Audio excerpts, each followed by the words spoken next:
ತೆಲಂಗಾಣದಲ್ಲಿ ಇಂಧನದ ಕೊರತೆ ಹೆಚ್ಚಾಗಿದೆ. ಹೈದರಾಬಾದ್ ಸೇರಿದ ಹಾಗೆ ಹಲವು ಕಡೆಗಳಲ್ಲಿ ಪೆಟ್ರೋಲ್ ಬಂಕ್ಗಳಲ್ಲಿ ನೋ ಸ್ಟಾಕ್ ಅನ್ನುವಂತಹ ಫಲಕಗಳು ಕಾಣಿಸ್ತಾ ಇದೆ. ವಾಹನ ಸವಾರರು ಪರದಾಡುವಂತಹ ಪರಿಸ್ಥಿತಿ ನಿರ್ಮಾಣವಾಗಿದೆ. ಹೌದು, ತೆಲಂಗಾಣದಲ್ಲಿ ಇಂಧನದ ಕೊರತೆ ಹೆಚ್ಚಾಗಿದೆ. ಹೈದರಾಬಾದ್ ಸೇರಿದ ಹಾಗೆ ಹಲವು ಕಡೆ ಪೆಟ್ರೋಲ್ ಬಂಕ್ಗಳಲ್ಲಿ ಸ್ಟಾಕ್ ಇಲ್ಲ ಅನ್ನುವಂತಹ ಫಲಕಗಳು ಕಾಣಿಸ್ತಿದ್ದಾವೆ. ವಾಹನ ಸವಾರರು ದೀರ್ಘ ಸಾಲಿನಲ್ಲಿ ನಿಲ್ತಾ ಇರುವಂತಹ ದೃಶ್ಯಗಳು ನೀವಿಲ್ಲಿ ಗಮನಿಸಬಹುದು. ಸರ್ಕಾರದಿಂದ ಯಾವುದೇ ರೀತಿಯ ಕೊರತೆ ಇಲ್ಲ, ಸಾಕಷ್ಟು ಪೆಟ್ರೋಲ್, ಡೀಸೆಲ್, ಅನಿಲ ಲಭ್ಯವಿದೆ ಅಂತ ಹೇಳಲಾಗ್ತಾ ಇದ್ರು. ವಾಸ್ತವ ಇದು. ತಳಮಟ್ಟದ ಸ್ಥಿತಿಯಲ್ಲಿ ಬೇರೆಯದ್ದೇ ರೀತಿ, ಅಂದರೆ ಪ್ರಾಕ್ಟಿಕಲಿ ನೋಡೋದಾದರೆ ನೋಡಿ, ಕ್ಯೂ ನಿಂತಿರುವುದನ್ನು ಗಮನಿಸಬಹುದು.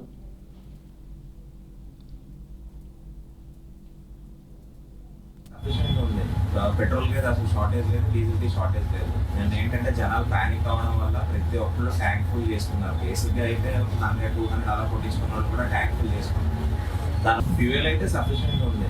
పెట్రోల్ కి అసలు షార్టేజ్ లేదు, డీజిల్ కి షార్టేజ్ లేదు. నేను ఏంటంటే జనాలు ప్యానిక్ అవ్వడం వల్ల ప్రతి ఒక్కరు ట్యాంక్ ఫుల్ చేసుకున్నారు. బేసిక్గా అయితే 100-200 అలా కొట్టించుకున్న వాళ్ళు కూడా ట్యాంక్ ఫుల్ చేసుకున్నారు.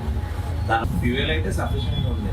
పెట్రోల్ కి అసలు షార్టేజ్ లేదు, డీజిల్ కి షార్టేజ్ లేదు. నేను ఏంటంటే జనాలు ప్యానిక్ అవ్వడం వల్ల ప్రతి ఒక్కరు ట్యాంక్ ఫుల్ చేసుకున్నారు. బేసిక్గా అయితే 100-200 అలా కొట్టించుకున్న వాళ్ళు కూడా ట్యాంక్ ఫుల్ చేసుకున్నారు. దాని ఫ్యూయల్ అయితే సఫిషియెంట్ ఉంది. పెట్రోల్ కి అసలు షార్టేజ్ లేదు, డీజిల్ కి షార్టేజ్ లేదు. నేను ఏంటంటే జనాలు ప్యానిక్ అవ్వడం వల్ల ప్రతి ఒక్కరు ట్యాంక్ ఫుల్ చేసుకున్నారు. బేసిక్గా అయితే